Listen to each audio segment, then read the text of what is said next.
5, 16, 19, 21, 33, and 10. Check results. You remember?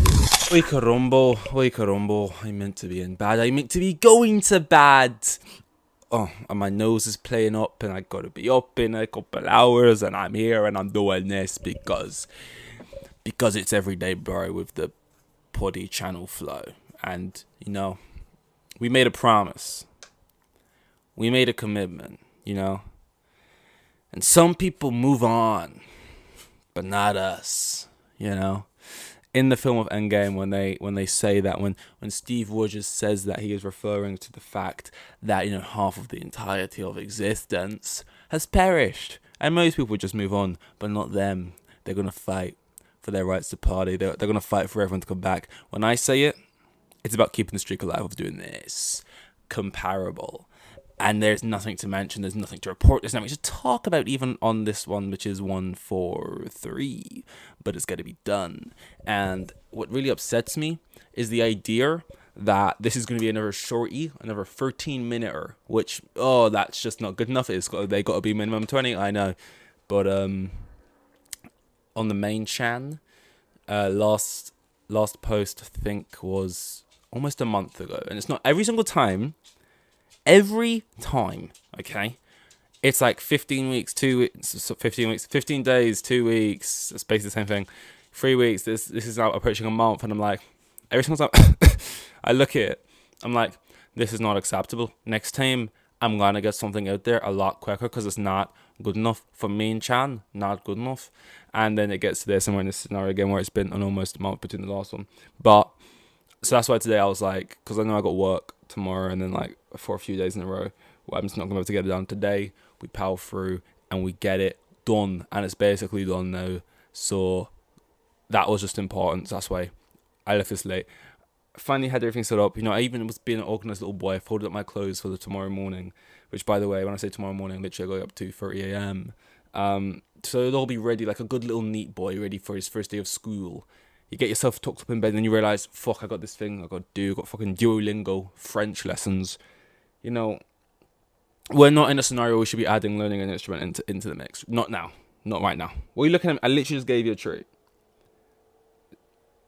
You're like the official producer of this. You just sit there. You know, it's like you're a part of it, but you're not really. You're not on camera. You don't say nothing. You're just sort of there looking at me. What are you shaking for? What are you actually shaking for? You're shaking and baking, mate. Arsenal are not... Okay, no. Let's not get carried away. But it looks like they're not going to win the league. And a lot of people... And a lot of people kind of believed that a while ago. But not me. Not me. Because what am I wearing today, by the way? It's what I went to sleep. Because, you know, I'm scared. I'm pessimistic. The idea it could still happen. That would happen. You know, yesterday I was talking about how, you know, City going to this game against... Everton away, and you know, Everton can be that team who can do something, and Arsenal have Brighton at home, and you know, Brighton just lost 5-1 to Everton, so you know. But then again, I did say that's just the pessimist and say me talking. And if you actually look at it on paper, Everton are in a relegation scrap, and City are one of the best teams ever, so there should be an easy dub, and it was an easy dub. My nose is really restricting me from talking right now. I can't even explain it. It's just a weird thing that happens. A sinus type thing. City beat Everton 3-0. Oh, happy days are here again. You know, tempted to go running out of the streets, singing and dancing due to football. And people would have been like, "Why are you so happy about it? You're gassed because City's about to win the league. Are you a City fan?" And I would say, "No, I'm a Chelsea fan." They'd say, "Your team lost 2-2 yesterday. Why are you celebrating? What are you celebrating?" Arsenal. Not only did City, because ultimately, you know, City winning, that was the banker. That was the one that couldn't fail. That was the one that should never fail. Both of the phrases, right? Whatever Gary Nev says. Arsenal would just be the cherry on top. Like, I thought, bare minimum, City need to win today. If the gap stays the way it is right now, it's fine. But as long as City keep winning, it's in their hands. So as long as City keep winning, you know, they win the league. Win 3 out of their 4 games, they win the league. A cherry on top would be Arsenal drawing today and dropping points. But they lost, and that is not only a cherry on top, that is a huge... That's a whole new cake on top. And then not only did they lose, they got smashed. Morale out the door. How are you going to convince yourself you can win the league when you just got beat 3-0 at home? And yes, Brighton are a good side, but they're a side that just lost 5-1 to a team that City just beat the week next and beat them convincingly. So makes me feel good. Especially going into a game against City next week, where obviously I always want Chelsea to win. I'd be really conflicted helping Chelsea give Arsenal the league if we were to beat them. Not that we've got any real chance of doing that. We're away from home and we're shit, but just the idea that we could somehow help them. I think we wasn't having a shit season when we helped. Yeah, I know that's not where we did all the work, but when we beat Tottenham, which counts out their chances of winning the league, and gave it to Leicester. Gave it to Leicester, they earned it. You know what I'm trying to say. So we could have a say in it. We could have had a say in it. If City beat us next week, they've won the league pretty much, because it's the only way they couldn't would be through goal difference, and the goal difference would require Arsenal winning like 17-0. So it's basically won it for them. At that point, if you're the manager, do you let your team celebrate? Like, for all intents and purposes, you've won. The max Arsenal can get is the same points as you, and they're 17 goals behind. Do you allow the team to celebrate, or do you say, no, there is still a chance? And do you tell them to put it on hold? Because internally they've already celebrated, right? But yeah, no. So Arsenal, yes. But now, because Arsenal lost today, it makes me feel like, you know what? It would be fine if now I can just full-heartedly support Chelsea and beating City as what I want to do, because it's like, the gap stays the same now because Arsenal also lost. So it just feels good that I can now go into that game fully not feeling bad about if we do win, and, even draw. Like I said, I'll just be happy to go and beat into the end of the season, considering the games we've got left and how shit we've been. Let me go into that United game and that final Newcastle game, which is our final home game. I'm going to work that game because, just be there for the final home game and stuff. And I'll hopefully we get a result in a few of these games out of the few games we have left. But, we very easily could lose all of them, and and if we lost all three, which is very possible, it means we would have 1 win and 1 draw out of about 11 games, and that's just the Premier League games. Out of about 10 games in the Prem, 1 win. It would be, I'm not sure how many games Lampard had left in the Prem. Let's just say about 10, and then you have the 2 Champions League ones, so that's 12. He would have won 1, drew 1, and lost 10 out of 12 games. That's a scary thought. That's a scary possibility. So that's one thing to not be happy about. But if we can get a win against City in there, or Newcastle or Man United, at most of all, I would say I want to beat City most, because they're obviously the best, and it'll just feel like I went away from it. It'll feel like the best result. Kind of it'll kind of give us something. I don't know.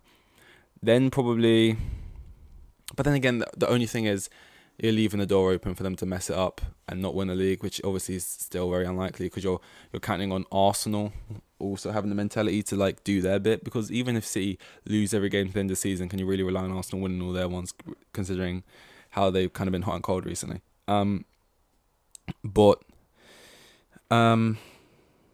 Yeah, I think still City most. That's the only caveat I'd put on it. Then probably Newcastle, because it's a home game, and you want to. We've not really had much to cheer about at home, and you kind of want to see something. I don't know. I'm talking in a weird accent. And then probably the United game, which is also away. I don't know. It's hard to say. Do I want to beat Newcastle more than I want to beat United? Is that really the case? Just because it's at home? I don't know. If you ask me right now, that I could be offered a draw, exciting draws, so 3-3s, 2-2s, 2-2. If you told me you can either let the games play out how they play out, or I'll give you a 2-2 against City, I'll give you a 1-1 against Newcastle, and I'll give you a 3-3 against Man United, would you take it? I would say yes, sir. Thank you very much. See you next season. I'll take the draws. I'll take no more L's, which I don't want to see another L in my life. And I'll take the fact that we've scored goals, as that's all the excitement I need for this season, and run, because the likelihood of us winning all 3 is much bigger than the likelihood of us at least drawing all 3. So yeah, it is weird. If someone asked me, would you rather win against one of the teams and lose against 2, or draw all 3, I'd still pick draw all 3, because it's just I'm at a point where losing means worse than winning means good, kind of. And yeah, we've picked up so many losses, it's just I don't want anymore. What was the other thing? Oh yeah, there's nothing else really mentioned. That's why I've been going so long about football, because football's been the main thing. I didn't really Google any things before this because, like I said, it was the last minute bit of remembering. But ching.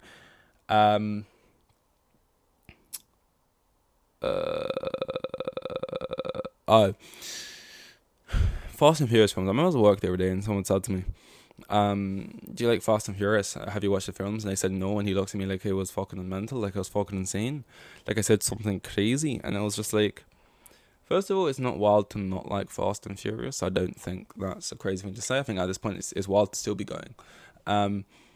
And I can't imagine a world in which Fast and Furious films were like normal. But I have seen clips from the first two where they kind of have like a kind of format or kind of template into what they're doing, or kind of like feel or vibe. And I deeped it, and I came across this thread on Twitter where it's like, post the single craziest moment that made you just turn off from these films because they just took it too far. And it was stuff like, they go to space. Sorry? I mean, I knew they got crazy, but I thought it was crazy in the sense that, they're driving off ramps and like living and throwing. I remember when I was walking to the cinema, I walk in, I see Dwayne "The Rock" Johnson throw an anchor out of his car. It hooks onto a helicopter. He then swings across a gap, releases the chain, and keeps on driving. I don't need to explain why that's just. But yeah. But that's in those terms. That's what I thought it was crazy. I didn't know they were shooting themselves into space and like doing tricks of the Grand Canyon, and just like, it's basically Rocket League. It's Rocket League the film. Like, I don't know what Fast and Furious is anymore. It's such a parody of itself. Like, I don't know how, like, does Vin Diesel see it? Does he know it's like a meme? That's like when he stands there and they're like standing on the moon or whatever, and he's like, it's family, and they will like play Rocket League or whatever in zero gravity. Like, does he know like this is insane? Like, what are we doing at this point? It used to be about like, drifting in the street, in like cars or whatever, and now it's about fucking. They make so much money. I remember when I was there working in the cinema, people show out for The Rock. I don't know why. He's so mid. I don't get it, but they love him. Like, messy screens, always full. People staying to watch the end credits of a fart. Why do they even have end credits? And end credits is just something like, genuinely to like Vin Diesel and whoever talking, be like, yeah, we drove those cars real fast, didn't we? I'll see you in the next one. And then people get gassed like, whoa, another one. Also, I can't believe this news I read. It said like Fast and Furious is going to be a part 1. Okay, it's called like Fast and Furious X or something. I thought they went way past 10 already, but unless this is like X for Centaurian, like they're at 100 now, which I wouldn't be surprised. But like, not only did I think, okay, this is already too far. I thought 7 was the last one when the guy died and we said see you again, and it was like never gonna happen, but apparently not. They just kept going, and they're at 10 now, and I thought, okay, that's already too many. And then I see part 1, and I think, oh, they're trying to do a Dead Reckoning, they're trying to do a Deathly Hallows, they're trying to do a Infinity War Endgame or whatever. You think this series is entitled to a finale, which probably won't even be the finale of a 2-parter. Pretty wild, but I thought, okay, I can see how they. It's part 1 of 3.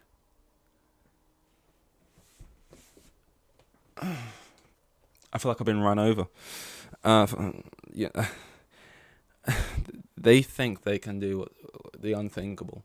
Not even some of the best, most successful film series of all time have had a finale which is a part 3. I can't think of one. Is that a true fact, Vin Diesel? Was that just something you said you wanted to happen? This film coming out is a part 1 ending of 3 films, and everyone's gonna see it. It's a crazy world we live in. It is an absolutely crazy world. Like £1 billion is going to be spent on that in total, probably. Which is so crazy. Like, imagine we just decided as a collective, as a society, we don't need to spend £1 billion on a Fast and Furious movie. Let's just put that money anywhere else. Think about what you could do with £1 billion. Instead of donating that film to this cancerous fucking property, why don't we just give it to something? Why don't we just give, like, everyone in the world you know, like 1,000 quid or whatever. Because we could, I don't know the maths, we probably, because like 7 billion people. You know, you could give if there's 7 like billion and this film collectively would make would cost like 1 billion. And then you could give a lot of people money. I can't do the maths. I don't want to even try. But like we could send everyone through. We could just send everyone in the world through get free education and go through uni or whatever. We could, you know, just this into charity. We could, you know, rebuild this much houses in these countries. We could just do anything. And it's not like films as a whole. Let's just stop, because I know all films cost a lot of money, really. But it's just like, let's just say just for this one, we just say no Fast and Furious, and we just take that money and do anything else with it. £1 billion, anything else. But no, they said we'll get 3 2-hour-long films with Vin Diesel going and Dwayne The Rock Johnson. I think he's in, I don't know, and a bunch of other people whose main income is from these movies and these movies only.